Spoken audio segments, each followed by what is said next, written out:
Welcome to the Elite Assault Force tutorial page. My name is Vandrick. I'm a shipwright, ground builder, guide, and your host through the chaos and beauty of Star Trek Online. I spent years building unique ships, ground builds, and helping players get the most out of the game, whether they be fresh or veterans alike. This channel isn't about chasing the meta, it's about having fun, experimenting, and getting better together.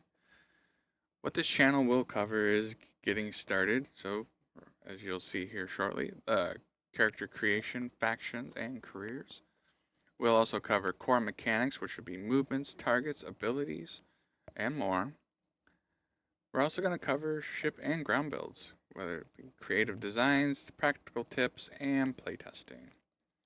We'll also cover progression between reputation, queues, rewards, duty officers, things like that.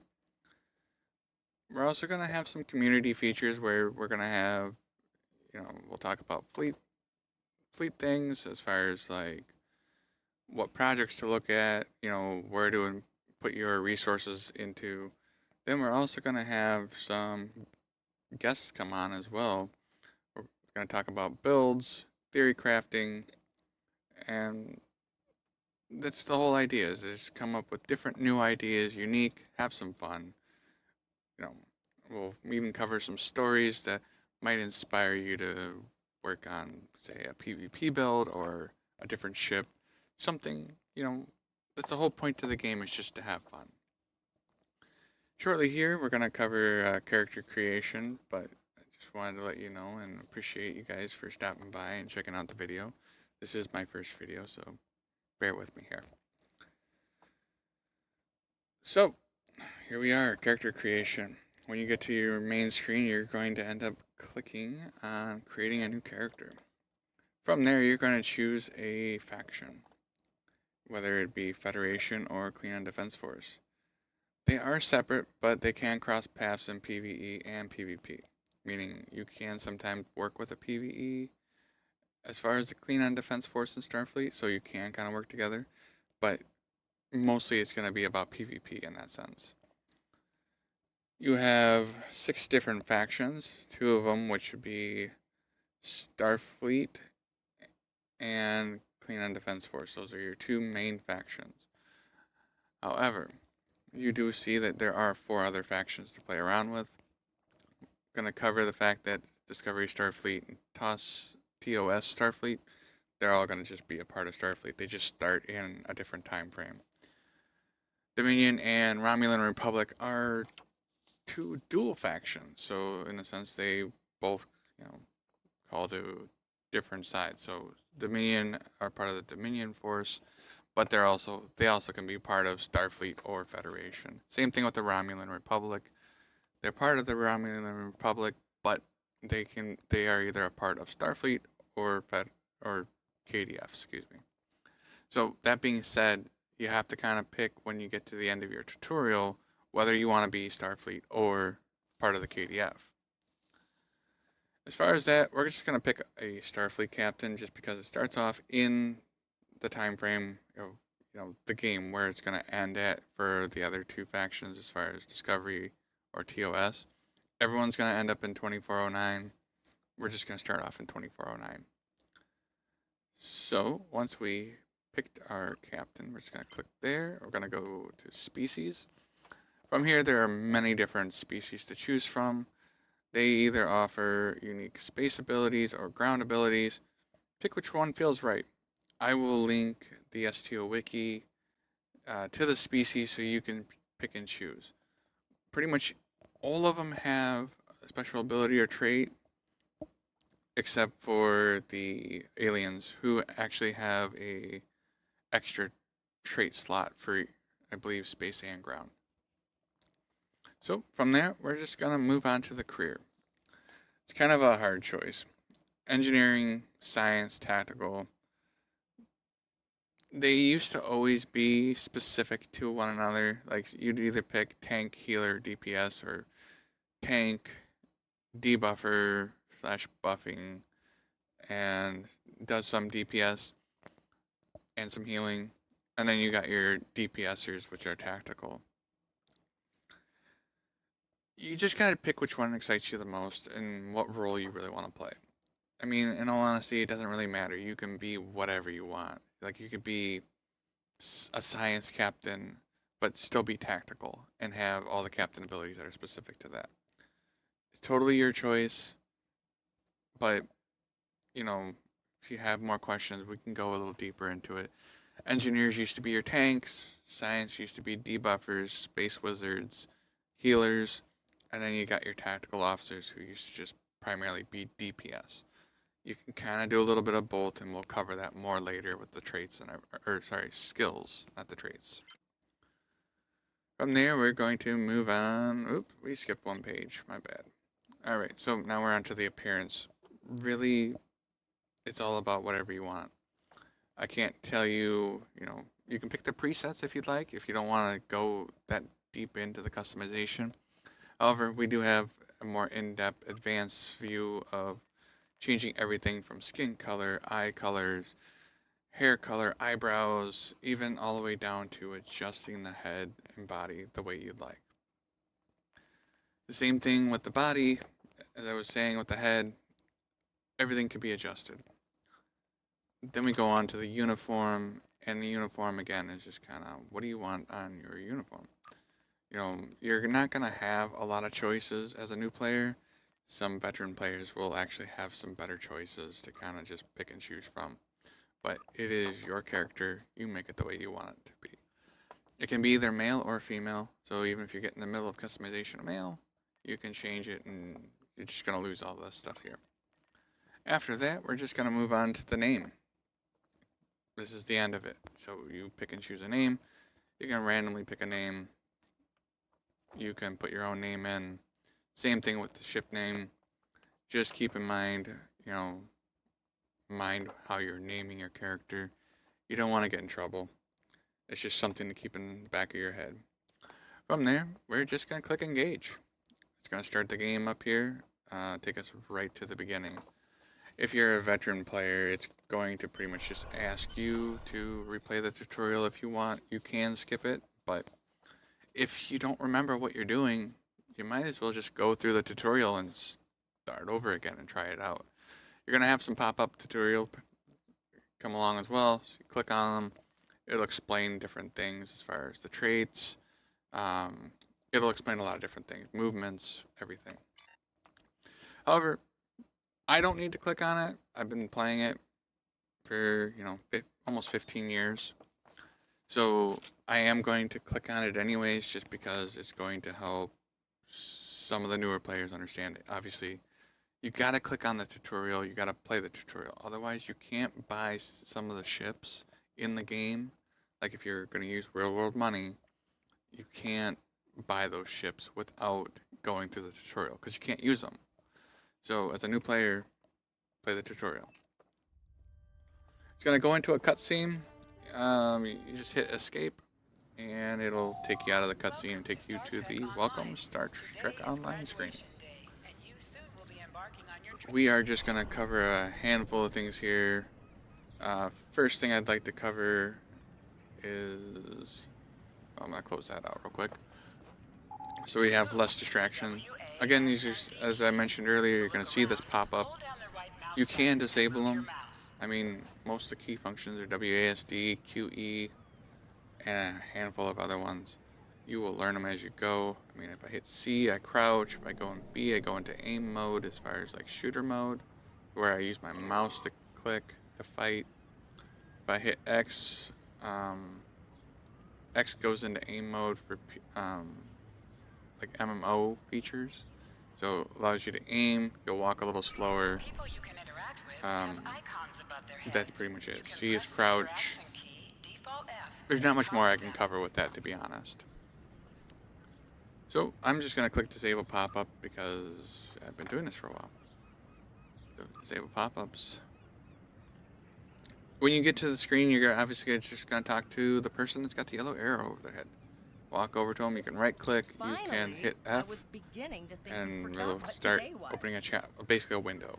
Of course, I was... Click through to continue, and if you look on the mini-map, so this is your mini-map, go up to the mini-map, you can click and drag on the mini-map, you can hit M, open up the big map, you can scroll your mouse wheel, zoom in, You can see where you're going next. On your mini map, it shows the same thing as your big map. Big yellow circle, that's where you're going next. I wouldn't worry about anything else when you're doing missions and stuff. Just kind of follow it along. You can find different items in the missions, but we will cover that at a later time. For the time being, while you're doing the tutorial, just follow it. Go to the yellow circle, talk to the next person, move forward. One of the last things we're going to cover is the mini map. So there's a lot of buttons around it. Sometimes it gets overwhelming and a lot of people don't know where to click. I'm going to start off on the right side of the minimap. We have the character screen, which has skills, traits, stations, and reputations. Reputations you won't really be worried about until you hit probably about 60, when you can really start getting into task force operations, but again, something we'll cover later. In the character screen, you'll also find your stats, the ship and its stats, and how we're going to be looking at doing builds and stuff. From there, we also have our inventory. So we have our inventory button right below that. You can hit I to get to inventory. You have a mail box. You have a friends list and a place to find teams, fleets, things like that. You also have a settings button, so you can go through here, you can play with the chat settings, rearrange HUD, all things we'll cover later. There's also a help and support button in case you get stuck, you need to report something, whatever you need. On the other side of the mini map, you have two buttons that are currently grayed out. It's because you can't use them. There is a beam up button, so you'll beam up to your ship. Can't use that right now. And the transwarp, again, something we can cover at a later date. You have a scan button. Usually if there's an anomaly or something like an R&D material, you hit that button or you hit the letter C. V. V as in Victor. If you hit that, it'll scan for you. It'll look for an anomaly and point you in the direction of where you need to go. You also have your journal tab. Here in the journal tab, you'll have an overview of what's going on as far as current events, task force operations. Again, here's another event that's going on currently. It is grayed out while we're in the tutorial phase. It's just the way it is. They want you to focus on the game and not the events that are currently going on. Once you're out, it'll become lit up again. You'll be able to click it. Episodes, this is the story arc. You have quite a bit of content to play with. Ideally, you're going to start with your first mission. You're going to play through the first part of the story and then continue on. You can skip, but again, something we'll talk about later. Available missions are usually extra missions that are kind of thrown into the game. In progress are the objectives that you're currently working on, and you can share with your team. Accolades are your achievements, and then the log showing like when you started the game, when you did whatever in the game, basically. After we close that out, we're just gonna, that's almost about it. We do have a couple other tabs to look at. We do have a Zen Store tab. This is the store where you get your slots services, ships of all sorts, expansion packs, everything that either you've physically purchased or have acquired as far as a promotional item. It is all usually in this tab. There's a couple other places to find things, but while you're here, that's it. Then you have your dilithium store, which is just another form of currency in the game, which, again, another thing we'll cover later. You have three other grayed out tabs. You have a fleet tab, task force operations tab, and duty officers. So while those are grayed out, they're not worth messing around with. If you are already in an EAF fleet, you can easily do what I'm about to show you next, and that is talk to somebody in the EAF channel. If you haven't set up the EAF channel, well, here's your chance to learn how to do it. It's really not too complicated. Down here on the bottom of the window, you have your chat window. So like if I sit here and type, this will take you, when you click on it, to the channel that you want to go to. So like if I click EAF, how do you put that in there? Well, we're going to go to chat settings. You can also hit escape and do the same thing from the settings button. So like right here, chat settings. In here, your chat configuration, you have your tabs. With these tabs here, you can add a new tab, you can change the colors, you can turn off certain things so that way they're not popping up.